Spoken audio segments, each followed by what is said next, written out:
Halverson here. This is ICS235, and in this video I'm going to do lab 10.7. So in this one, this is the first, uh, it's a lab on multi-layer perceptrons, and you should go through this, just at least this first section on neural networks, and you learn about what neural networks are, and it's just a way of putting together and using more than one model to do your predictions, and you sort of um,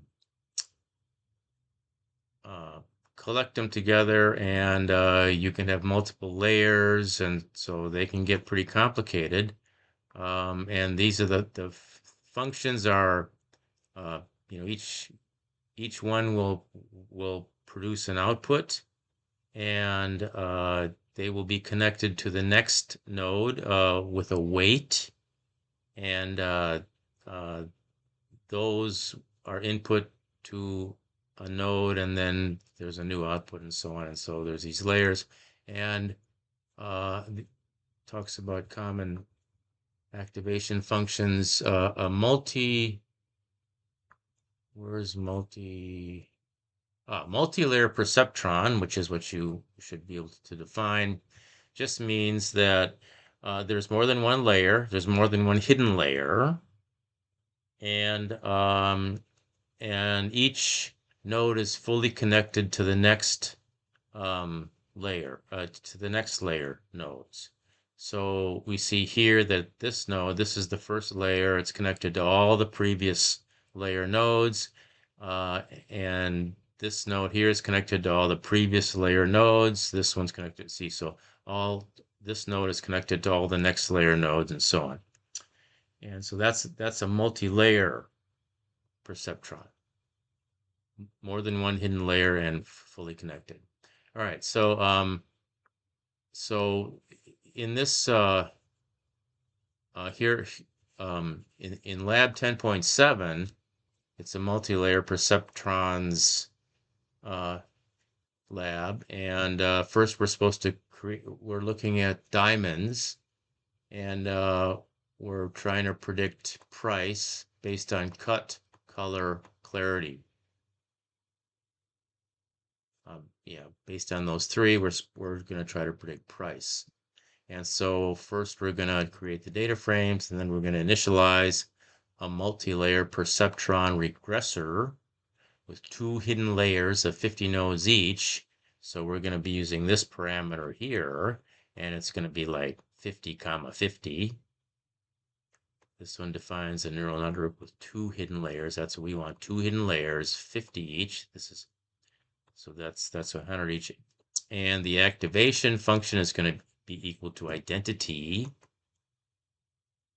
And maximum iterations is going to be 500, and the random state variable is going to be 123.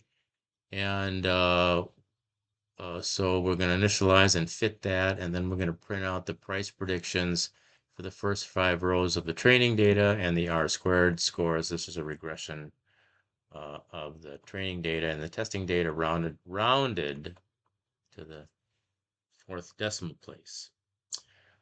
And so if we use a random state of 12 instead of 123, we get this output.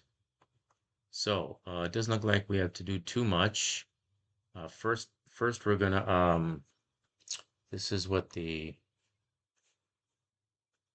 data frame looks like. So I'm gonna define X as diamonds drop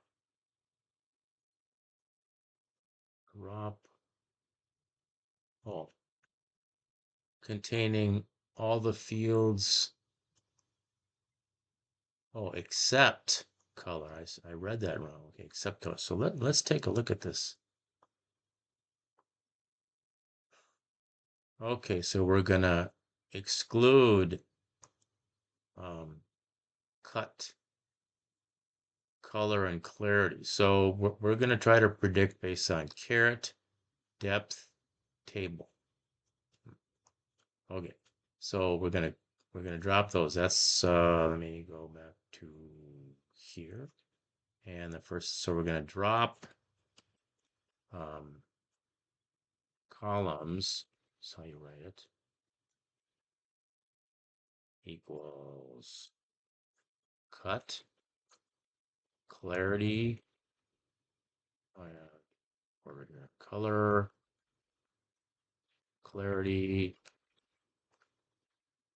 and price because we're defining X and we're gonna say price for the Y for the output.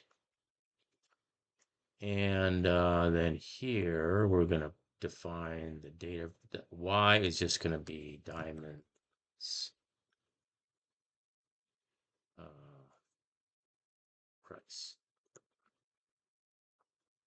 Okay.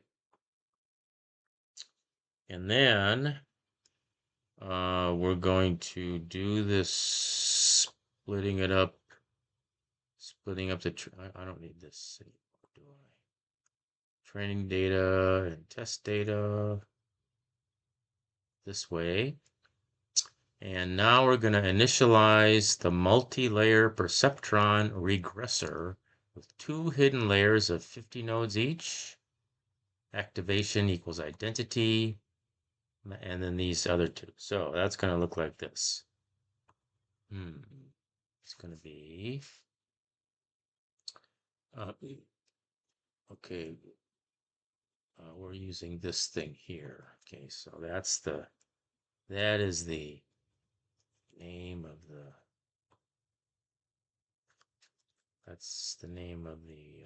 thing we're using. ML, that's it.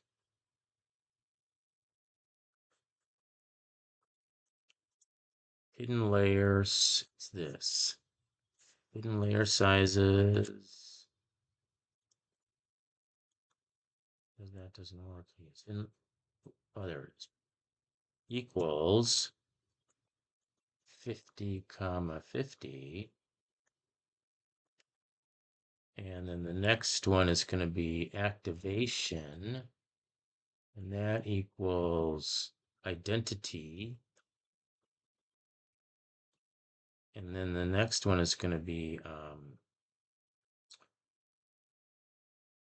max iter equals 500.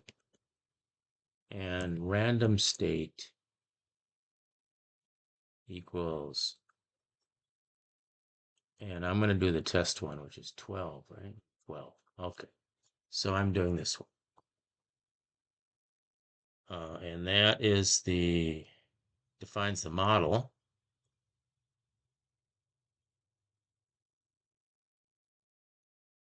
It's the neural network. Okay, so we're going to fit the model.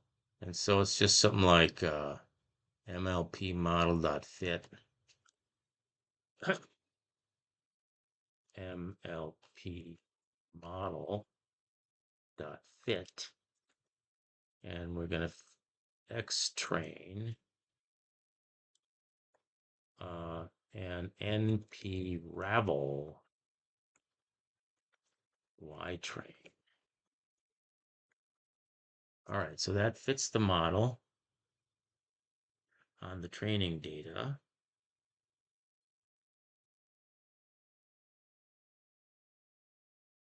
You know, you can actually just do this. No, that's okay. But you can actually just put a single array there by defining it as Y train plus. I mean, Y train is price.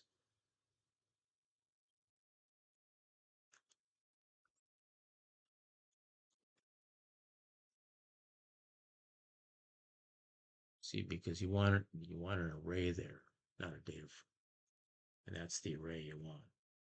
And NP ravel changes it into an array, but it just changes it into this.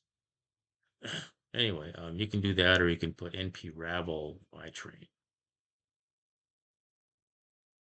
Okay, so okay, now we're going to print something out. And we're supposed to print out price predictions and actual prices for the first 5 rows. All right, so let's go over to this. Let's start this up.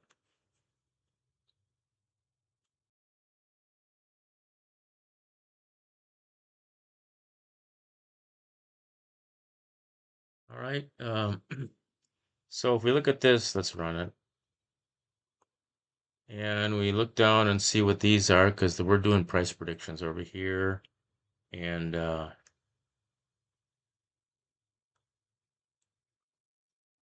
here at 11, here's we're doing predictions. Here we're doing, okay, so we want to do predict things.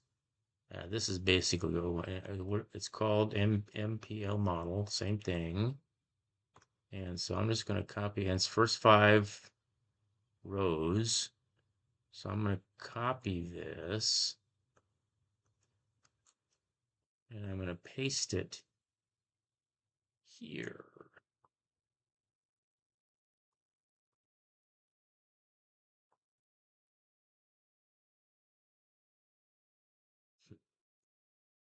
Didn't work, did it?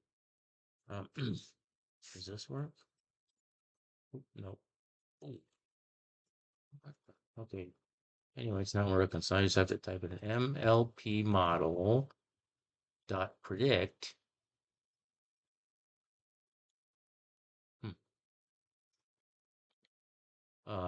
X train, first 5 rows, 0 colon up to but not including row 5. Okay. So that's what we want to predict. That goes in there, price predictions. And then we want to, inside here, this is where we want to score training data. That looks like this here.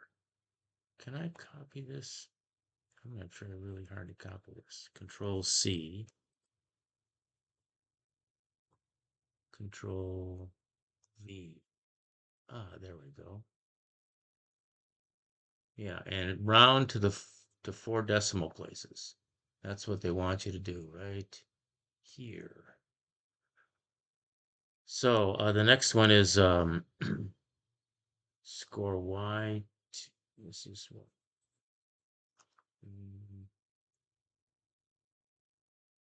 Well, it's the same thing, but Y, I think.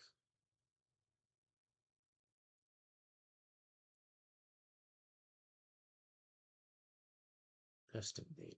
Oh, yes. Okay, so it's just the same thing, except for it's for the testing data. That one. And that one. All right. And so I have this set to 12. And let's run it. And what we get is 1358. 1358 looks the same. 082. All right, so you can put the right random state in there and run it and submit it, and you should get all the points. So thanks for watching.